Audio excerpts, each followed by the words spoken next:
Hello Gemini, welcome to your weekly reading. It's already starting, so let's jump straight into it. This is going to be for the week of the 11th to the 17th.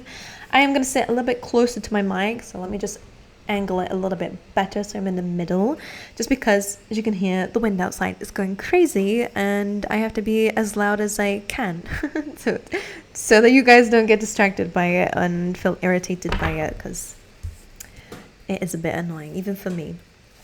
All right, let's see what's going on for Geminis.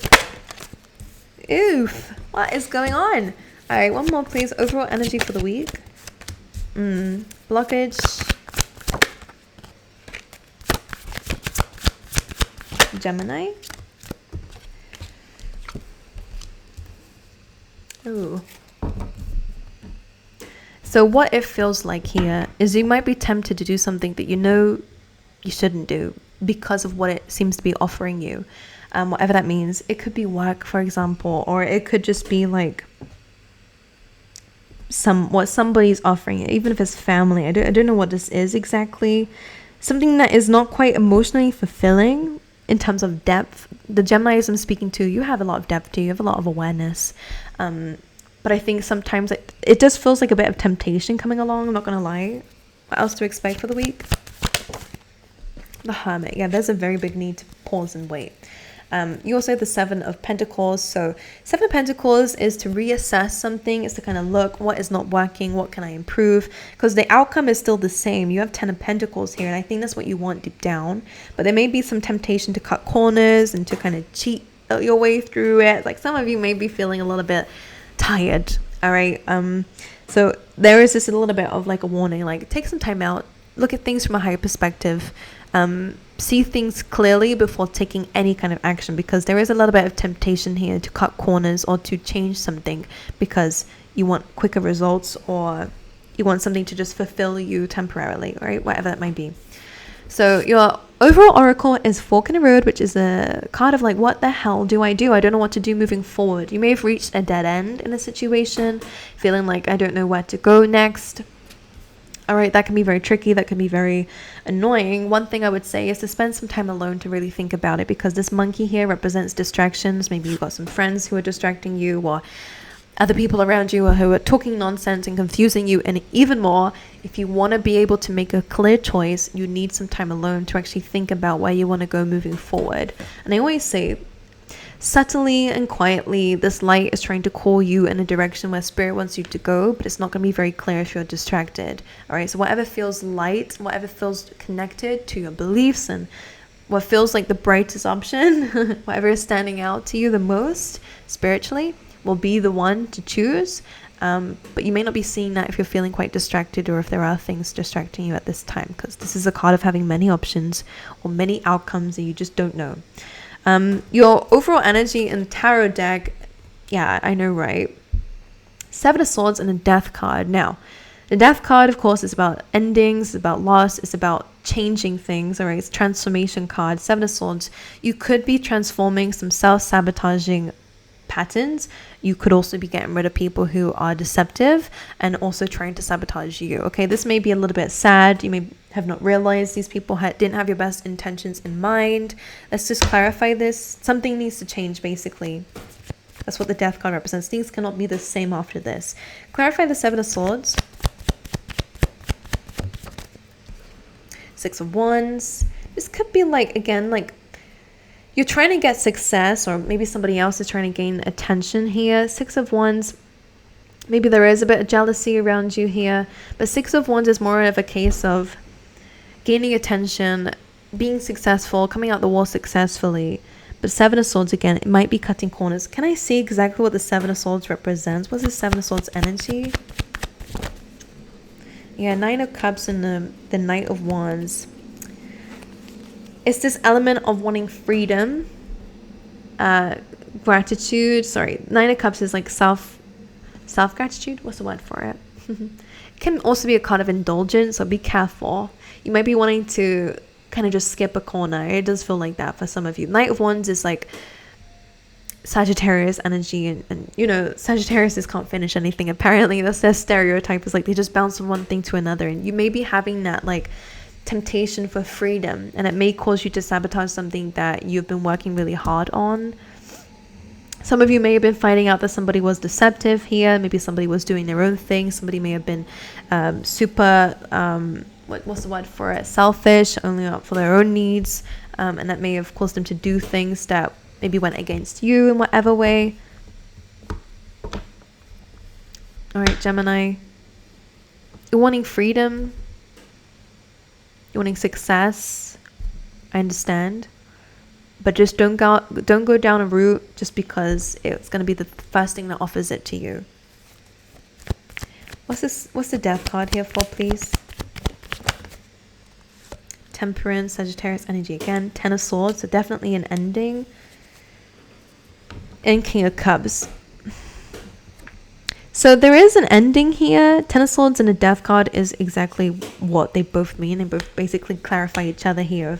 Like something cannot return to the way that it has been. Something needs to transform. Phoenix rising energy, okay? So even if somebody did kind of like do something behind your back, or somebody again is not very super honest or don't have your best intentions in mind, it's all about them, you are moving away from that. You're finally trying to find some balance moving forward when it comes down to your own emotions, because this did affect you deep down. May have caused you again to feel like, I don't know what to do now without the situation, or I don't know which path to go down. Take some time out for yourself, balance your emotions. King of Cups and the Temperance card. All right, there's no rush to move forward away from this, okay? Don't rush it. It's very important. The Star card. I think you're going to find some hope in a situation, and this is going to help you move forward.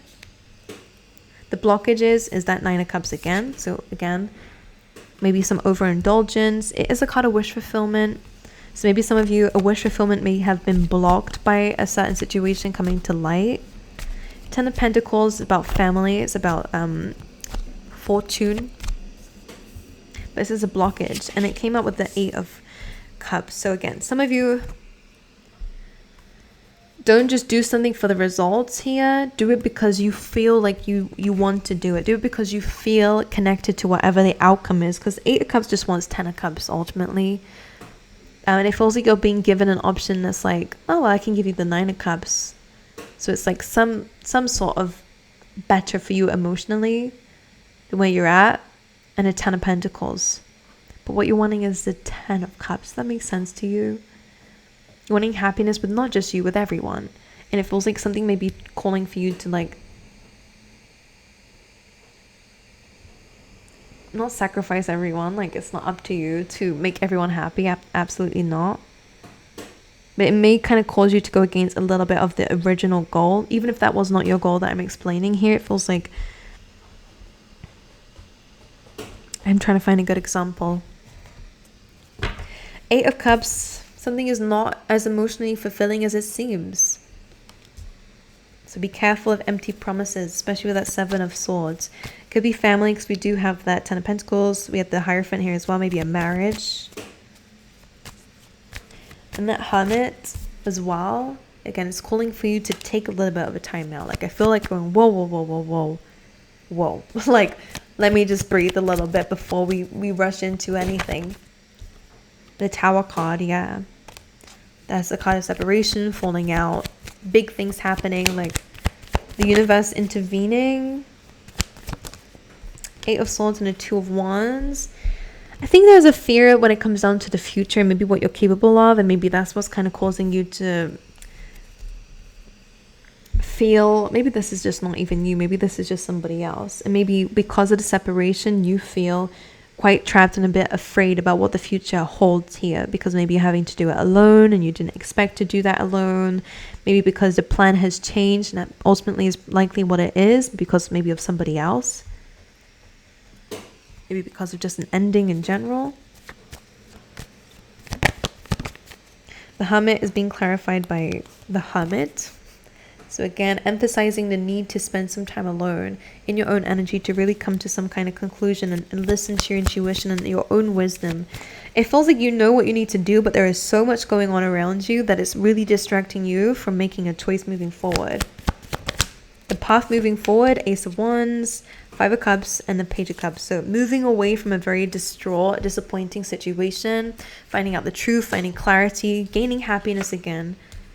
There is a hidden surprise. Again, this is kind of the message of like, a blessing in disguise is a disappointment, leads to a new beginning, leads to a new passion, new idea, and it leads to really emotional, happy news. And in this card specifically, it's like believing in the impossible, like the impossible happens. It's a pig flying here, for goodness sake, you know, like somebody is levitating. These are all impossible things, but it's happening in this card. So basically it's saying that something that you didn't expect to happen, but wish for, is happening. Something incredible is happening. Yeah, Ace of Wands coming back out again. You'll find yourself in this like hermit state, finding like kind of fueling back your fire again. We have the Death card again, so there is some major transformation and it's coming through with some news. Again, that fire, fiery energy, fiery energy. All right. New passion, new idea. There is an announcement. That's what the Page of Wands is, a messenger, new opportunity coming through.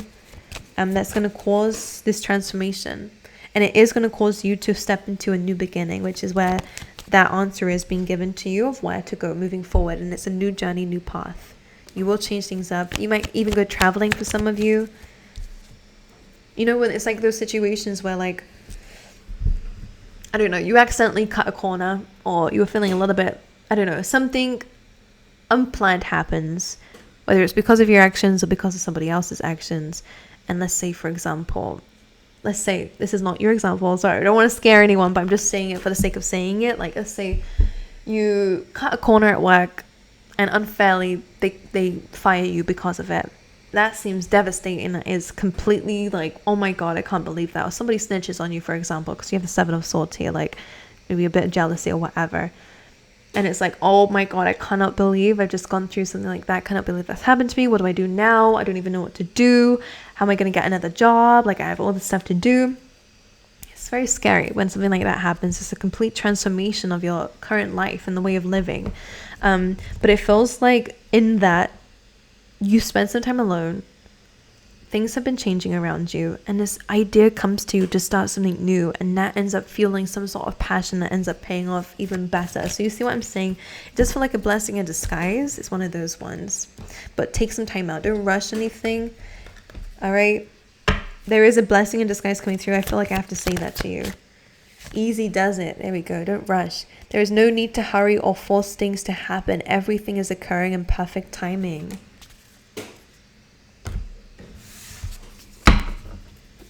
You don't need to know right now. All right. You are protected. You're guided. All right. Oof, that's a lot. But we'll do it for you. All right. We have flowers here, my lovely Gemini. This says happiness. We do have purse. Pay attention to your finances. Make sure you're saving up. Make sure that you aren't splashing the cash unless you have enough. Of course, the elephant says a long journey, either physical or mental, will leave you wiser at the end. So there is a lesson to learn. We have doggle barking. There is some advice coming through from a friend. We have arrow. You are on the right path regarding some aspect of your life. So again, everything will be fine. Fox, beware of great pride. Because sometimes pride will make us rush decisions. Like, oh my God, I need to have a job because what will my parents think? Or what will other people think of me? You know, don't worry about that. You do you. Don't worry about other people or your perception or how people perceive you, sorry. Your Fox, shrewdness and resourcefulness, especially in business. Maybe you'll end up starting your own company. You see what I'm saying? All right. But anyway, my lovely angels, I love you guys. I wish you all the best. I hope this reading helped. Very specific, so it's not going to be for everybody. But if it did help you, then I'm glad. But I hope to see you guys next time. All right.